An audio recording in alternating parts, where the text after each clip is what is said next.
All right, so it's HVAC day again. The project tends to evolve based on what's coming in the mail or what Home Depot does or doesn't have in stock. So I finally got my takeoff collars. So this is the register box. It's got the flanges so I can nail it into the studs. Insulated duct board, which is the reason I bought this. So basically we need to get this on here. Tools for the job, scissors, you don't really need them. A utility knife. You can also use a duct board, like punch through knife, almost like a sheetrock knife. HVAC tape. So I'm just gonna run through one. I already kind of drew my circles on all of them. They're all 8-inch takeoffs. I just used one of these as a model.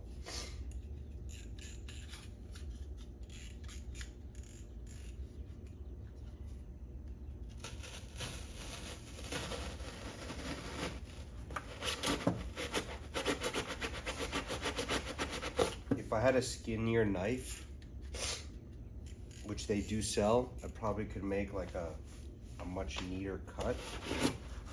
But basically, this should do. So unfortunately, I can't just like plow through this part.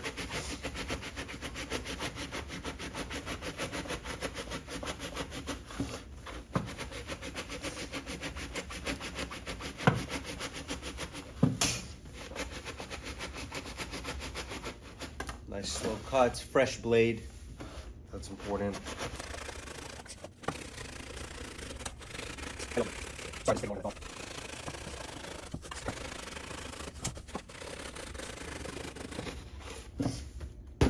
All right, so insulated duct board.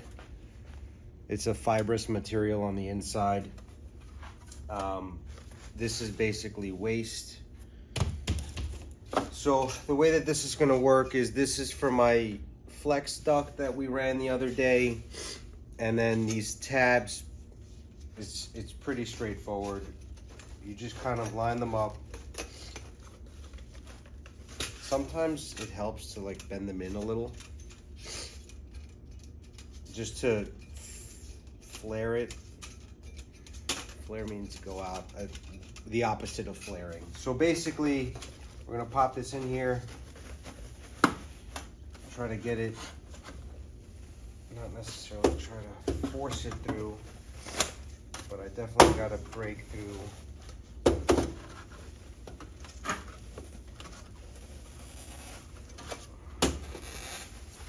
Okay, so it's kind of like a tire.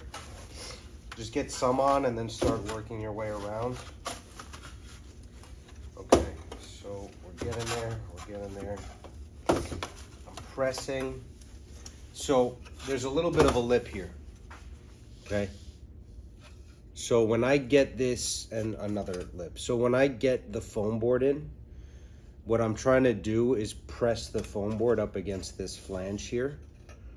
So I'm really using my fingers to pop the foam board over this part.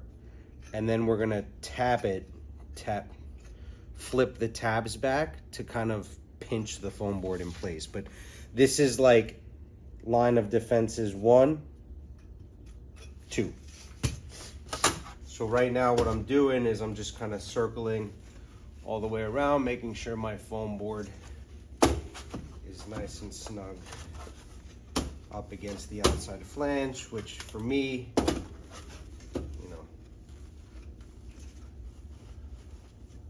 I want air tightness. So now I'm just kind of going back in, tabbing down my little teeth here. And I'm not doing like a full 90. It's, the teeth are kind of coming back a little just to give it that pinch.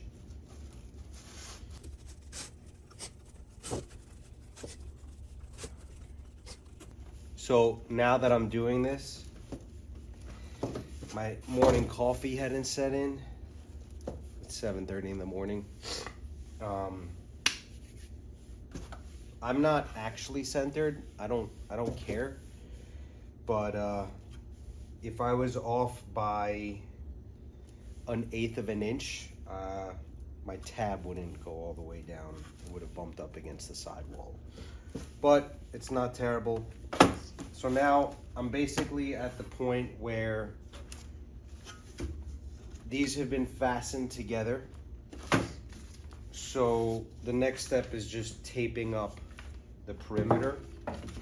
You can rip it, but if anyone watches Bear, cut your tape. I just think it's neater, it's prettier, it's more professional. Anyone can rip tape, write something on it, but it's just a matter of having some consistency. So I'm gonna just power through this, tape it down. I technically should also have a roller. I don't have one, but I'm using good enough tape. Nashua from Home Depot, there's different brands. I'm sure Lowe's has a different brand. Excuse me, you know, it's like allergy season.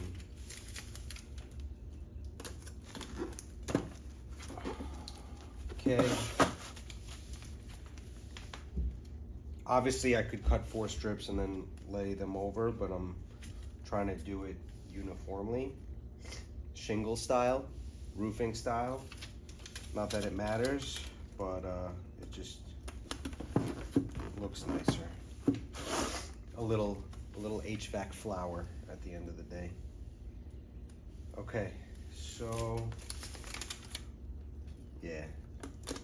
So you can see I'm a little off center because my tape came off, but that's okay. What I'm really trying to do is make an airtight seal. I don't want air escaping. This is gonna do a good job of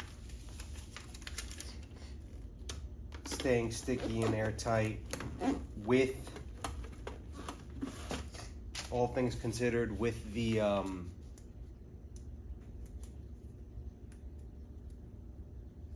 air changes and temperature changes. So I'm almost done. I'm gonna run through it, do the other few, and then we'll touch base.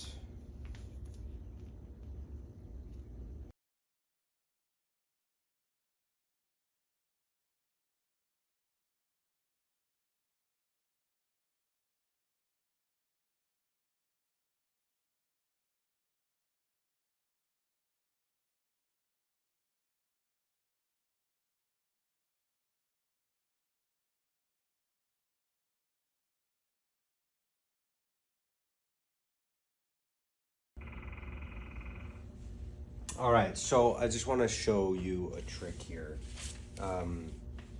Because I want to cut a lot of small pieces of tape and I'm spending way too much time splitting the ends, I cut a long strip and I made it almost like arts and crafts style. This way, as I peel, it's not going to be perfect, but it'll definitely save me a couple of seconds considering. So as I peel from the top and I get the piece I need, it's kind of slightly peeling off the next piece. So in theory, it should save me a lot of time. So we're just gonna run through this. Again, I peel, I pull, boom, next piece is ready to rock. So like already, I'm kind of feeling the difference here where I don't need to time lapse it just to kill time. So I'm gonna go ahead, see how quickly I can just peel all this off. That's actually really good. So that's one thing where I forget who said it. I'll get the quote. But as the saying goes, if I only had an hour to do something, I'd spend 45 minutes sharpening my tools. I think it was related to cutting things. But either way, right? The idea is good prep makes the job go smoothly. For me, something like getting all your supplies in order. So I could have done this 3 days ago, but I had ordered the wrong part. I didn't know at the time. So my register boxes needed to be returned. The new ones needed to be ordered. They wouldn't ship it to my house. So I had to go pick it up at the store. So like, you know, I theoretically could have saved myself a lot of time just by spending an extra 15 minutes thinking about what I needed. So like the last one, I must have spent an exorbitant amount of time doing this. But hey, saves time. All right, so, you know, naturally cleaning up my workspace, putting all my tools back, but I got my 3 register boxes ready to go. I'm just gonna roll them out, press the tape in, make sure that's good. We'll install them a little bit later, and then I'm gonna start running duct. But ultimately, you know, this was a big component because I'm tying all my lines into them, and these are the final destination for the air. And they'll be exposed until we're ready to put on the finishing plate after we do sheetrock and everything.